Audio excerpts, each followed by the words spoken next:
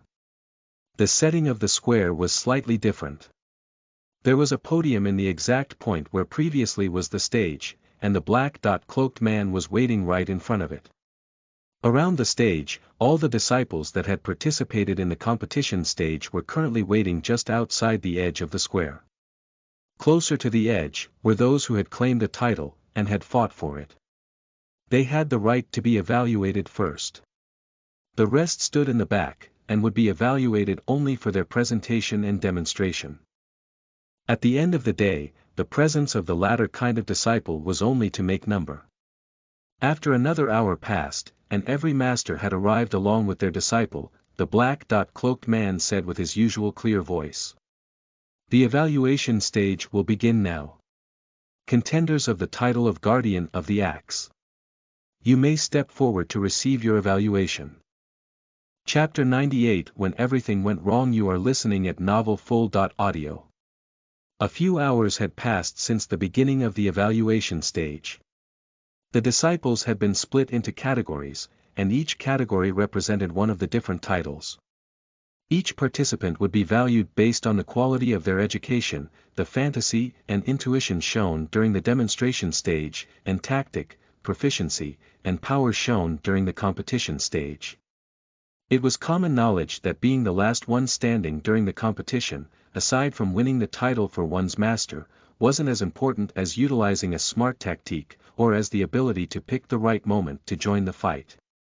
The circumstances of each cultivator was different, and that was why the gathering of experts, other than being a gathering of the most powerful cultivators in the Crehan Empire, was also a scouting for the most talented disciples of the younger generation. After all, the Empire's future was only as good as the next generation was, and those who would end up leading it, would not be picked from the most powerful amongst them, but from the most talented, intelligent, and quick-witted young men and women in the country. Only the three best cultivators of each discipline would advance to the premiation stage. The evaluation had ended, and 3 people for each discipline were now standing in the middle of the stage, separated from one another. The most notable amongst them were the third prince, which was part of the small group of spear wielders, the second prince, that was one of the only 2 spiritual cultivators adept in sound essence, Haya, Alesia, and the first of the 2 7th-rank martial cultivator adept in the use of the sword, the winner by default of the competition for the title of ruler of time, which was a young man called Aeneas, finally, Daniel, the first princess, and a young man called Azaeos, stood for the group of cultivators adept in spatial essence. Each small group had a disciple whose evaluation was higher than the rest. These disciples were the third prince for the spear, the second prince for the sound, Haya for the sword, Aeneas for time, and Daniel for space. Daniel was waiting patiently in the front, while the other 2 stood behind him.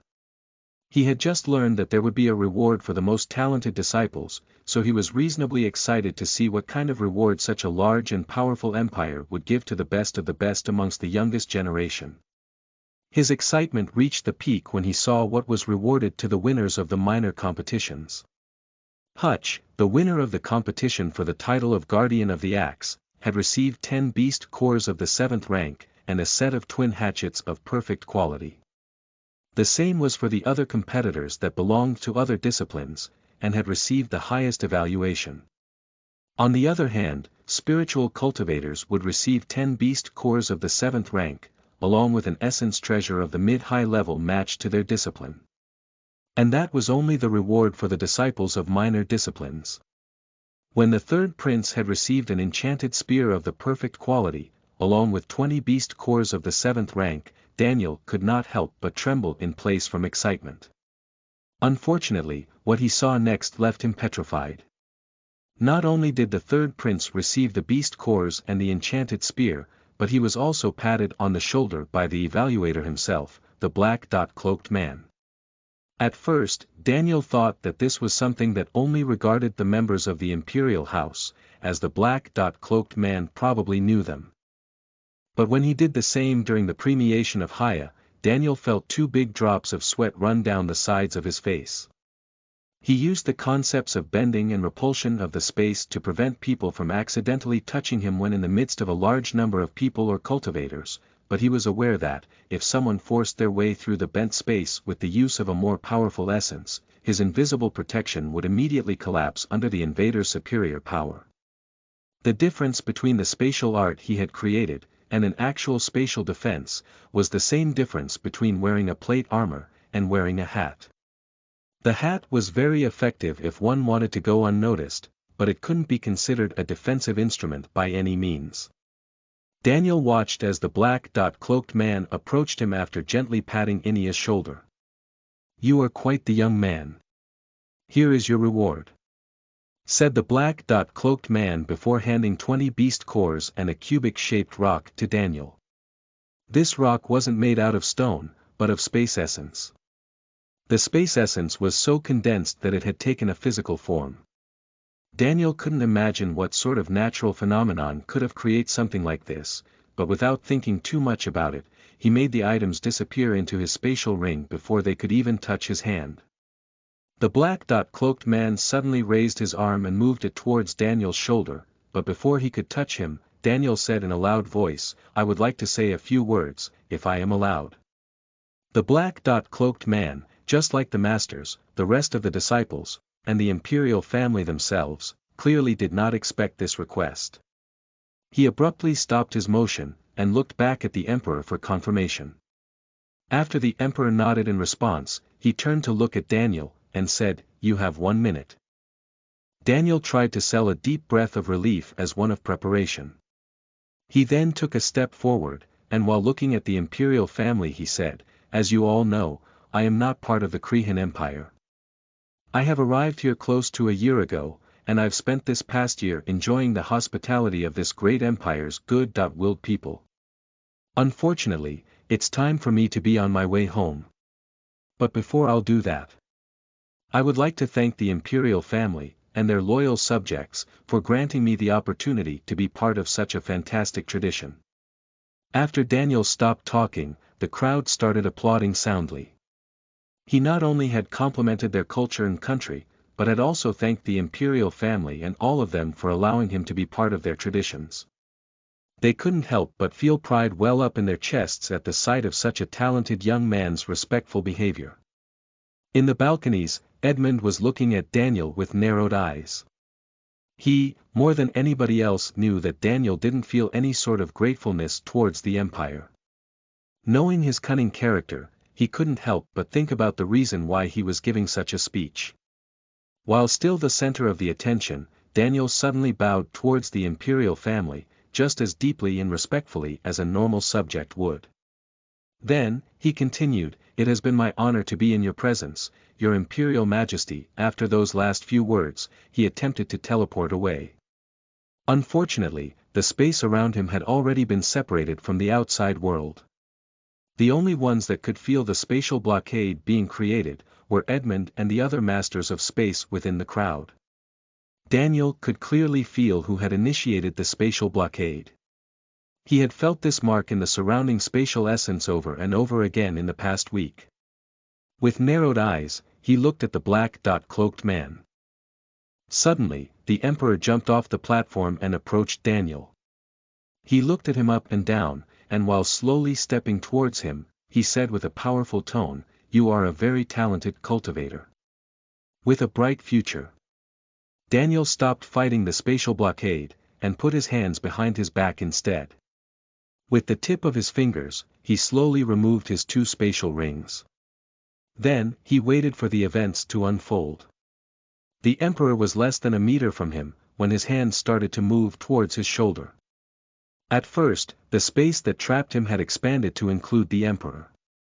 But it was only after the emperor's hand shattered his feeble spatial art, that Daniel understood that he was in deep trouble. Finally, the hand landed on his shoulder. It was at that time that Daniel had seen the corners of the emperor's lips rise for a fraction of a second. Edmund teleported in the middle of the square the very next moment, but before he could approach Daniel, 3 martial cultivators in golden armor stopped him from moving closer. What is the meaning of this? Asked Edmund with a surprised tone. The black-cloaked man looked at Edmund and said, "You and your family are under arrest for acts of espionage against the Empire." With a face covered in shock, Edmund asked, "What the hell are you talking about? He is a spy from another kingdom, or possibly Empire. And you've aided him," responded the black-cloaked man while pointing at Daniel. 3 more guards surrounded Emily, and 2 approached Alesia from behind. "That's ridiculous!" suddenly burst out Emily. "What proof do you have that he is a spy? And that we have aided any sort of act of espionage?" The black-cloaked man looked back at her, and said in a clear voice, "A map that falls under the imperial rules of secrecy was bought with the use of your family crest. The cartographer claimed that it was purchased by your daughter, for a young man that matches his description." Edmund and Emily looked at Alesia in shock. She was on the verge of crying. Daniel already knew what all of this was about. His secrets had put this innocent family of cultivators in trouble. He immediately looked back at the Emperor and said, "I know what you want. They are not spies. Leave them alone." Unfortunately, the damage was already done. Knowing that the family had purchased a secret map for Daniel, the Sawlett family had already been branded as spies by everybody present. That had caused his words to fall on deaf ears. The guards reunited the family of 3 in the middle of the square and awaited for orders. Daniel was only about 2 meters away from them. The black-cloaked man removed the limitation around Daniel, since teleporting out of the Emperor's grip was impossible to him. But teleporting away wasn't Daniel's current objective. He looked at Edmund, and whispered a phrase which he covered by noisy wind essence and sent towards him. When the hidden sound of his voice reached Edmund's ears, he immediately understood Daniel's words. He had only said, "Enter the ring." After Edmund heard Daniel's message, he looked back at him, and noticed that his hands were behind his back. With a sudden flick of his thumb, Daniel shot the ring towards the direction of the Sawlett family. Edmund immediately increased the gravity around the body of the guards, and as the ring came close to them, he teleported his daughter, his wife, and himself within Daniel's ring. The ring kept flying in the air for a few meters, until a fist-sized portal opened in its path, and swallowed it whole. This scene takes a minute to describe, but it happened in just a split moment. In fact, it had happened so fast that the black-cloaked man didn't even have the time to react, and stopped Daniel, which was still standing in the middle of the square. Daniel felt a hint of relief for at least being able to allow those he had put in danger to escape safely. He had put his spatial rings inside his pocket dimension, and thrown the ring that contained the pocket dimension, along with the rest of his group, towards the Sawlett family. They now would have to live as fugitives. Unfortunately, Daniel wasn't as lucky. Chapter 99. See you guys soon. You are listening at novelfull.audio. Thousands of kilometers away from the capital, a fist-sized portal had opened just 1 meter above a patch of grassy ground. Daniel's ring fell from the portal, and just as it touched the ground, a large number of people appeared near the ring. These people were the Sawlett family, and Daniel's group. "What happened?" asked Emily with an anxious tone. She was currently hugging her daughter. Daniel's group looked at Edmund with a serious face. While Daniel was being blocked by the Emperor, he had sent a message to them that he had prepared in advance during the 10 months they had spent cultivating. This message was a wisp of sound essence, which could be saved within a one-time use object. This object was called Last Words Shell, and it was created similarly to a key flag. The only difference was that it contained sound essence, which could easily be liberated by shattering the shell, instead of key that would mark the flag forever unless erased. This Last Words Shell was in Heimart's hand. Daniel had created a small formation within the castle that could be easily activated by inserting a wisp of his spiritual essence into his pocket dimension. The formation would then deliver the Last Words Shell to Heimart. Before listening to the message, Heimart turned to look at Edmund, which said, "The kid helped us escape. He threw us into a portal."